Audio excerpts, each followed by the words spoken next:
দূর ভবিষ্যতে। প্রথমত আমার কাছে মনে হচ্ছে সিক্স সেন্স বলছে, আল্লাহ মাফ করুক আমার এই সিক্স সেন্স মিথ্যা হোক। 2025 সালের ডিসেম্বরের মধ্যে নির্বাচন হওয়ার কোনো সম্ভাবনা দেখছি না। বাংলাদেশে খুব শীঘ্রই সন্ত্রাসী হামলা হতে পারে বলে জানিয়েছে যুক্তরাজ্য। ব্রিটেন ও কানাডার পর বাংলাদেশে সন্ত্রাসী হামলার আশঙ্কার কথা এবার জানিয়েছে মার্কিন যুক্তরাষ্ট্র। এমন আশঙ্কার কথা জানিয়ে ইউএস স্টেট ডিপার্টমেন্ট বাংলাদেশে ভ্রমণের জন্য সতর্কতা জারি করেছে। নতুন এই সতর্কতায় বাংলাদেশকে লেভেল 3-তে ফেরানো হয়েছে, যেখানে বলা হয়েছে বাংলাদেশ নিরাপত্তার জন্য গুরুতর ঝুঁকিতে আছে। বাংলাদেশকে অস্থিতিশীল করার ষড়যন্ত্রের টাকা এবার ধরা খেল সুইস ব্যাংকে। পতিত আওয়ামী লীগ সরকারের লুটপাটের টাকা শুধু বাংলাদেশে না, পৃথিবীর বিভিন্ন দেশেও ধরা পড়ছে। দুবাই, সিঙ্গাপুর, কানাডা, আমেরিকা, লন্ডনের পর এবার সুইস ব্যাংকেও ধরা খেল আওয়ামী দোসরদের টাকা। কে বাঁচাতে পারে বাংলাদেশকে? একদিকে নিরাশা, হতাশা, অন্যদিকে ক্ষোভ। শেখ হাসিনা একই করলেন? ভারতের বহুদিনের সাজানো বাগান নিজ হাতেই শেষ করে দিলেন তাদেরই মিত্র হাসিনা। বাংলাদেশকে ভারতের চোখ দিয়ে না দেখার জন্য আন্তর্জাতিক বিশ্বের প্রতি আহ্বান জানিয়েছেন সাবেক মার্কিন কূটনীতিক জন এফ কেনেডি। আসসালামু আলাইকুম দর্শক, নতুন একটা নিউজে আপনাকে স্বাগতম। প্রিয় দর্শক, আওয়ামী লীগের ভয়াবহ ষড়যন্ত্র ফাঁস। বাংলাদেশের সন্ত্রাসী হামলার গোপন তথ্য দিল যুক্তরাষ্ট্র, ব্রিটেন ও কানাডা। বাংলাদেশকে অস্থিতিশীল করার টাকা ধরা খেল সুইস ব্যাংকে। ব্রিটেন গিয়ে বাংলাদেশ নিয়ে ভারতের নতুন ষড়যন্ত্র এবং বাংলাদেশের নির্বাচন নিয়ে ভারতের নতুন করে নাক গলানোর ঘটনা ও প্রেক্ষাপট নিয়ে করা আমাদের আজকের ভিডিওটি খুবই গুরুত্বপূর্ণ। ভিডিওটি শুরু থেকে শেষ পর্যন্ত ধৈর্য সহকারে দেখে একটি লাইক দিয়ে সবাইকে শেয়ার করে দিন। আমাদের চ্যানেলে নতুন হলে চ্যানেলটি সাবস্ক্রাইব করে পাশে থাকা বেল আইকনে ক্লিক করে রাখুন। আমাদের ভিডিওটি আপনি বাংলাদেশের কোন জেলায় বসে দেখছেন বা শুনছেন সেটি অবশ্যই কমেন্ট বক্সে কমেন্ট করে জানিয়ে দিতে ভুলবেন না। চলুন আর কথা না বাড়িয়ে ভিডিওটিতে একটি লাইক দিয়ে ধারাবাহিকভাবে আজকের বিস্তারিত খবরগুলো দেখে আসি। বাংলাদেশকে অস্থিতিশীল করার ষড়যন্ত্রের টাকা এবার ধরা খেল সুইস ব্যাংকে। পতিত আওয়ামী লীগ সরকারের লুটপাটের টাকা শুধু বাংলাদেশে না, পৃথিবীর বিভিন্ন দেশেও ধরা পড়ছে। দুবাই, সিঙ্গাপুর, কানাডা, আমেরিকা, লন্ডনের পর এবার সুইস ব্যাংকেও ধরা খেল আওয়ামী দোসরদের টাকা। সুইস সিক্রেটস নামে বহুল পরিচিত অনুসন্ধানী প্রতিবেদনের তথ্যে বাংলাদেশের অংশের নথি পর্যালোচনা করে ব্যাংকটিতে বাংলাদেশের 8 পরিবারের প্রায় 3600 কোটি টাকা জমা থাকার তথ্য পাওয়া গেছে। অনুসন্ধানে দেখা গেছে ব্যাংকটিতে এসব পরিবারের অন্তত 68টি অ্যাকাউন্ট রয়েছে। এই ব্যাংক হিসাবগুলোতে $261.9 মিলিয়ন সুইস ফ্রাঙ্ক বিভিন্ন সময় গচ্ছিত ছিল। এই বিপুল পরিমাণ টাকা জমা রাখা ব্যক্তিদের মধ্যে প্রথম সারিতে রয়েছে শেখ হাসিনার লুটপাটের সহযোগীদের নাম, যাদের মধ্যে অন্যতম সামদানি পরিবার। এই পরিবারের সদস্যদের মধ্যে রাজীব সামদানি, তার স্ত্রী নাদিয়া সামদানি, ছোট ভাই মেহেদি সামদানি সুইস ব্যাংকে 1000 কোটি টাকার বেশি গচ্ছিত। এ নিয়ে মানব জমিন পত্রিকায় সাংবাদিক জুলকারনাইন সাইর ও শরীফ রুবেলের একটি প্রতিবেদন প্রকাশিত হয়। প্রতিবেদনে বলা হয়, প্রতি বছর ঢাকা আর্ট সামিটের নামে দেশি বিদেশি শত কোটি টাকার শিল্পকর্ম প্রদর্শন করে সামদানি আর্ট ফাউন্ডেশন। গত 15 বছর আওয়ামী লীগ সরকারের প্রভাবশালী নেতা, এমপি, মন্ত্রীদের বাসায় শোভা পাওয়া কোটি কোটি টাকার দুর্লভ শিল্পকর্মের সরবরাহ ছিলেন এই রাজীব সামদানি। এছাড়া পতিত শেখ হাসিনার বাসভবন, গণভবন, ধানমন্ডি 32 নম্বর এবং শেখ রেহানার বাড়িতেও রাজীবের সরবরাহ করা প্রায় 1000 কোটি টাকার শিল্পকর্ম ছিল। তিনি প্রতিমন্ত্রী নজরুল হামিদ বিপুর ঘনিষ্ঠ বন্ধু। অনুসন্ধানে জানা গেছে সুইস ব্যাংকে সামদানি পরিবারের মোট 11টি ব্যাংক হিসাব রয়েছে। এসব ব্যাংক হিসাবে 5,61,42,771 সুইস ফ্রাঙ্ক গচ্ছিত আছে। বাংলাদেশি টাকায় যার পরিমাণ 757,92,74,085 টাকা। আলোচিত সুইস ব্যাংকে টাকা জমা রাখার পিছিয়ে নেই আজিজ মোহাম্মদ ভাইয়ের পরিবার। দুর্নীতির অভিযোগে এরই মধ্যে মন্ত্রিত্ব হারিয়েছে শেখ হাসিনার বোনের মেয়ে টিউলিপ সিদ্দিক। কেঁচো করতে সাপ বের হওয়ার মতো একে একে বের হচ্ছে আওয়ামী লীগের দুর্নীতির খতিয়ান। জনগণের প্রত্যাশা, বাংলাদেশ থেকে পাচার হওয়া লুটপাটের টাকা যদি এদেশে আবার ফেরত আনা যায়, তাহলে নতুন নতুন ক্ষেত্রে বিনিয়োগ করা যাবে। এর পাশাপাশি দেশকে অস্থিতিশীল করার আওয়ামী ষড়যন্ত্র মোকাবেলা করা যাবে। একদিকে নিরাশা, হতাশা, অন্যদিকে ক্ষোভ। শেখ হাসিনা একই করলেন? ভারতের বহুদিনের সাজানো বাগান নিজ হাতেই শেষ করে দিলেন তাদেরই মিত্র হাসিনা। একথা ভেবে হয়তো ভারত ঠক ঠক করে কাঁপছে। যদিও দিল্লি থেকে শীত এখন বিদায় নিচ্ছে, তবুও চিন্তায় হিম হয়ে ঝিম ধরা মাথায় মোদি আসন্ন উত্তাপ উপভোগ করতে পারছে না। তার গা এখনো কাঁপছে। হাজার হাজার মাইল পাড়ি দিয়ে ওয়াশিংটনে পা রেখেছিলেন মোদি। সেখানে গিয়েই তুলসী তলায় জেলেছিলেন দ্বীপ। মানে ভারতীয় গণমাধ্যমের দাবি মতে তুলসী গ্যাবার্ড হিন্দু ধর্মে বিশ্বাসী। তিনি এখন মার্কিন গোয়েন্দা প্রধান। তার মানে তিনি ভারতের অনুকূলেই কাজ করবেন, ভারতকে আলাদা সুবিধা দেবেন। সেই আশা থেকেই হয়তো হতাশার মরু ডিঙিয়ে মোদি আমেরিকায় নেমেই সাক্ষাৎ করেছিলেন তুলসীর সাথে। ঘটা করে সামাজিক যোগাযোগ মাধ্যমে সেই বৈঠকের কথাও প্রকাশ করেন তিনি। তবে ফল হয়নি। মার্কিন প্রেসিডেন্ট ডোনাল্ড ট্রাম্প তাকে হতাশ করেন। পানির আশায় হাজার হাজার লিটার জ্বালানি খরচ করে ওয়াশিংটন যাওয়া মোদি কেবল পেলেন মরীচিকা ছল। মোদির সফর সফল হয়নি, উল্টো বাংলাদেশ পরিস্থিতি তাকে বিপদে ফেলে। ভারতীয় সাংবাদিকদের বাংলাদেশ বিষয়ক প্রশ্নের জবাবে ট্রাম্প জানান, বাংলাদেশের সরকার বদলে আমেরিকার কোনো হাত নেই। তিনি উল্টো মোদির দিকেই দায় ঠেলে দিয়ে বলেছিলেন, এই বিষয়ে নরেন্দ্র মোদি বহুদিন ধরে কাজ করছেন। উল্টো চালে ধরা খেয়ে মোদি সেই সময় বাংলাদেশ প্রসঙ্গ এড়িয়ে যান, সোজা কথা বলতে শুরু করেন ইউক্রেন প্রসঙ্গে। তবে ভারতের পররাষ্ট্র সচিব জানিয়েছিলেন, ট্রাম্পের সাথে বৈঠকে বাংলাদেশ নিয়ে কথা বলেছেন মোদি।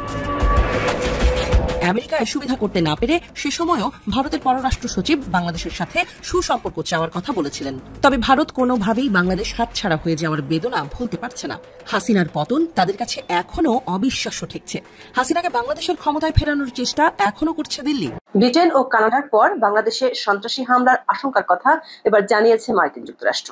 এমন আশঙ্কার কথা জানিয়ে ইউএসের স্টেট ডিপার্টমেন্ট বাংলাদেশে ভ্রমণের জন্য সতর্কতা জারি করেছে। নতুন এই সতর্কতায় বাংলাদেশকে লেভেল 3-তে ফেরানো হয়েছে, যেখানে বলা হয়েছে বাংলাদেশ নিরাপত্তার জন্য গুরুতর ঝুঁকিতে আছে। ইউএস স্টেট ডিপার্টমেন্ট বাংলাদেশে ভ্রমণের বিষয়ে তার নাগরিকদের পুনর্বিবেচনা করার পরামর্শ দিয়েছে। বাংলাদেশের সাথে পাকিস্তানকেও ভ্রমণ সতর্কতার ক্ষেত্রে একই ক্যাটাগরিতে রেখেছে ট্রাম্প প্রশাসন। ডোনাল্ড ট্রাম্প ক্ষমতায় আসার পর এই প্রথম বাংলাদেশের ক্ষেত্রে এমন ভ্রমণ সতর্কতা দিল মার্কিন যুক্তরাষ্ট্র। এর আগে 13 ফেব্রুয়ারি ব্রিটেন এবং 6 মার্চ কানাডা একই ধরনের ভ্রমণ সতর্কতা জারি করেছিল। বিশ্লেষকরা বলছেন, এ ধরনের সতর্কতা বাইরের দেশগুলোর বিনিয়োগ সহ অনেক কিছুতে প্রভাব ফেলবে। চলুন যাওয়া যাক বিশ্লেষণ।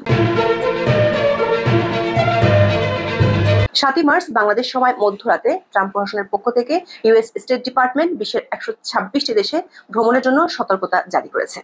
লেভেল 1 থেকে 4 পর্যন্ত 4টি ভাগে ভাগ করে মার্কিন সরকার তার নাগরিকদের জন্য ভ্রমণ সতর্কতা নোটিশ জারি করে থাকে। যেই 126টি দেশ সম্পর্কে সতর্ক বার্তা দেওয়া হয়েছে, তার মধ্যে লেভেল 1 ক্যাটাগরিতে কোনো দেশের নাম নেই। লেভেল 1 হলো নিরাপত্তা এবং নিরাপত্তা ঝুঁকির জন্য সর্বনিম্ন পরামর্শমূলক স্তর। লেভেল 2 ক্যাটাগরিতে আছে 80টি দেশের নাম। এশিয়ার মধ্যে চীন ও শ্রীলঙ্কাকে এই ক্যাটাগরিতে রাখা হয়েছে। তবে এই ক্যাটাগরির দেশগুলোতে যারা ভ্রমণ করতে চায় তাদেরকে সতর্কতা অবলম্বন করতে বলা হলেও বিশেষ কোনো নির্দেশনা দেওয়া হয়নি। লেভেল 3 ক্যাটাগরির অধীনে রাখা হয়েছে 23টি দেশকে, যার মধ্যে আছে বাংলাদেশ ও পাকিস্তানের নাম। এই ক্যাটাগরির দেশগুলোতে যুক্তরাষ্ট্র তার নাগরিকদের ভ্রমণের জন্য নিরুৎসাহিত করে থাকে, বিশেষভাবে পরামর্শ দিয়ে থাকে নিরাপত্তা ও নিরাপত্তার জন্য গুরুতর ঝুঁকির কারণে নাগরিকদের এই দেশগুলোতে ভ্রমণের বিষয়টি পুনর্বিবেচনা করা উচিত। বাংলাদেশের সম্পর্কে ইউএস স্টেট ডিপার্টমেন্ট বলছে, অস্থিরতা, অপরাধ ও সন্ত্রাসবাদের কারণে বাংলাদেশকে লেভেল 3 ক্যাটাগরিতে রাখা হয়েছে। সেজন্য বাংলাদেশে যুক্তরাষ্ট্রের নাগরিকরা ভ্রমণের বিষয়টি অবশ্যই পুনর্বিবেচনা করা উচিত। আরো বলা হয়েছে, বাংলাদেশের কিছু এলাকায় ঝুঁকি বেড়েছে। এই ক্যাটাগরির গুরুত্বপূর্ণ পয়েন্ট হলো, যুক্তরাষ্ট্রের স্টেট ডিপার্টমেন্ট বাংলাদেশের সন্ত্রাসী হামলার আশঙ্কা করছে। সতর্ক বার্তায় বলা হয়েছে, বাংলাদেশের সন্ত্রাসীরা পর্যটন স্থান, পরিবহন কেন্দ্র, বাজার বা শপিং মল, রেস্তোরাঁ, উপাসনালয় ও শিক্ষা প্রতিষ্ঠানের জনসমাগম এলাকাগুলোতে সন্ত্রাসবাদী হামলা চালাতে পারে। নিরাপত্তা উদ্বেগের কারণে বাংলাদেশে মার্কিন দূতাবাসের কর্মীদের কিছু ভ্রমণ বিধিনিষেধের আওতায় আনা হয়েছে। এখন থেকে দূতাবাসের কর্মীরা জরুরি প্রয়োজন ছাড়া ঢাকার বাইরে ভ্রমণ করতে পারবে না। তবে বাংলাদেশের পার্বত্য চট্টগ্রাম অঞ্চলকে লেভেল 4-এ রাখা হয়েছে, যার অর্থ হলো ওই অঞ্চলে মার্কিন নাগরিকদের যাওয়া সম্পূর্ণ নিষিদ্ধ।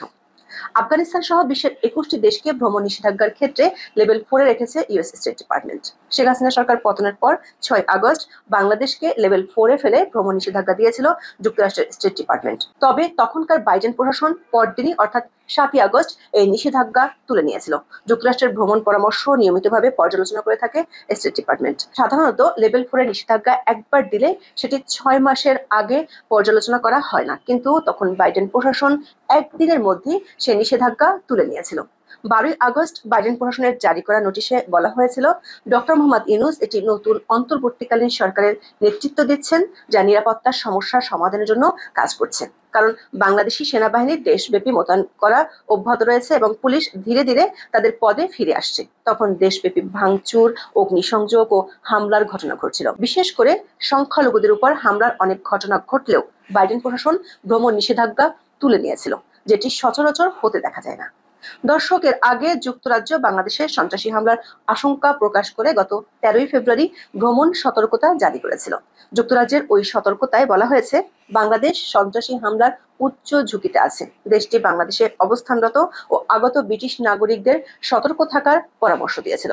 সেই সতর্কবার্তা এখনো জারি আছে। ব্রিটিশ সরকারের মতে বাংলাদেশে ব্রিটিশ নাগরিক ও যুক্তরাজ্যের স্বার্থ সংশ্লিষ্ট স্থানগুলোতে হামলার ঝুঁকি রয়েছে। বিশেষ করে জনাকীর্ণ এলাকা, ধর্মীয় উপাসনালয়, রাজনৈতিক সমাবেশে নির্বিচারে সন্ত্রাসবাদী হামলা হতে পারে। যুক্তরাজ্যের সতর্কবার্তায় বলা হয়েছে, গত জুলাই-আগস্ট মাসে বাংলাদেশে ব্যাপক সহিংসতার ঘটনা ঘটে, যেখানে অনেকে মারা যান। সেই অস্থির পরিস্থিতির রেশ এখনো রয়ে গেছে, যা যুক্তরাজ্যকে তাদের নাগরিকদের জন্য বিশেষ সতর্কবার্তা দিতে বাধ্য করেছে। ব্রিটিশ সরকারের প্রকাশিত বিবৃতিতে জানানো হয়েছে, বাংলাদেশে বিক্ষোভ, ধর্মঘট ও রাজনৈতিক অস্থিরতার সময় সহিংসতা, অগ্নিসংযোগ ও ভাঙচুরের ঘটনা ঘটতে পারে, যা প্রাণহানির কারণ হতে পারে। এছাড়া অপরাধ ও ব্যক্তিগত নিরাপত্তা প্রসঙ্গে যুক্তরাজ্য সরকার জানিয়েছে, বাংলাদেশে বিশেষ করে রাজধানী ঢাকা ও অন্যান্য বড় শহরগুলোতে অপরাধের মাত্রা বেশি। ব্রিটিশ নাগরিকদের মোটরসাইকেল আরোহী ছিনতাইকারীদের ব্যাপারে বিশেষভাবে সতর্ক থাকতে বলা হয়েছে। সবশেষ কানাডা সরকারও বাংলাদেশে ভ্রমণের ক্ষেত্রে উচ্চ সতর্কতামূলক ব্যবস্থা নেওয়ার পরামর্শ দিয়েছে। কানাডা বাংলাদেশ সম্পর্কে নতুন এই সতর্ক বার্তা দিয়েছে 2 দিন আগে, গত 6 মার্চ। কানাডা সরকারের সতর্ক বার্তায় বলা হয়েছে, সারা দেশে বিশেষ করে ঢাকায় সন্ত্রাসবাদী হামলার আশঙ্কা আছে। ওই সতর্ক বার্তায় উগ্রবাদীদের ইম্প্রোভাইজড বিস্ফোরক ডিভাইস এবং আত্মঘাতী বোমা হামলা চালানোর আশঙ্কার কথা বলা হয়েছে। যুক্তরাষ্ট্রের মতো কানাডা সরকারও দেশটির নাগরিকদের জন্য পার্বত্য চট্টগ্রামের ভ্রমণ সম্পূর্ণ নিষেধ করেছে। এর আগে 2024 সালের জুলাই মাসে জার্মান সরকার বাংলাদেশে ভ্রমণ নিষেধাজ্ঞা দিয়েছিল। বিশ্লেষকরা বলছেন, যুক্তরাষ্ট্র, যুক্তরাজ্য ও কানাডার মতো দেশগুলো থেকে উচ্চ ঝুঁকির দেশ হিসেবে ভ্রমণ সতর্কতা জারির একটি আন্তর্জাতিক প্রভাব থাকে। এর ফলে বিদেশি নাগরিকদের শুধু ভ্রমণ কমে না, এটি বিদেশি বিনিয়োগ ও বৈদেশিক সম্পর্কের ক্ষেত্রেও প্রভাব ফেলে। জয়সওয়ালের ব্রিফিং। এখন বাংলাদেশে অন্তর্ভুক্তিমূলক নির্বাচনের মধ্য দিয়ে সব বিষয়ে নিষ্পত্তি চায় ভারত। আহারে ভারত রে, এখন অন্তর্ভুক্তিমূলক নির্বাচন চায়।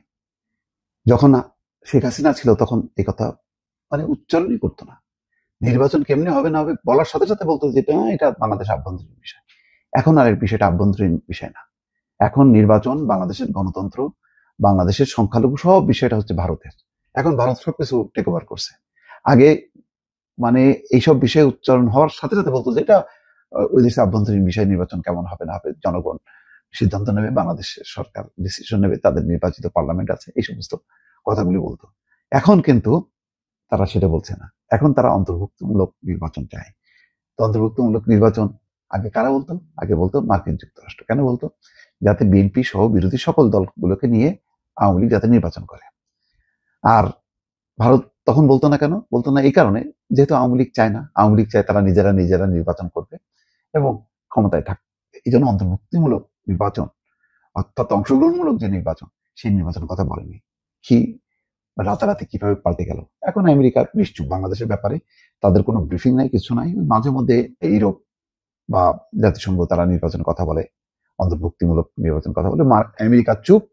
আর হচ্ছে ভারত এখন খুব গণতন্ত্রের এখন ধ্বজাধারী, তারা হলো সব দায় দায়িত্ব নিয়ে এখন কথা বলছে।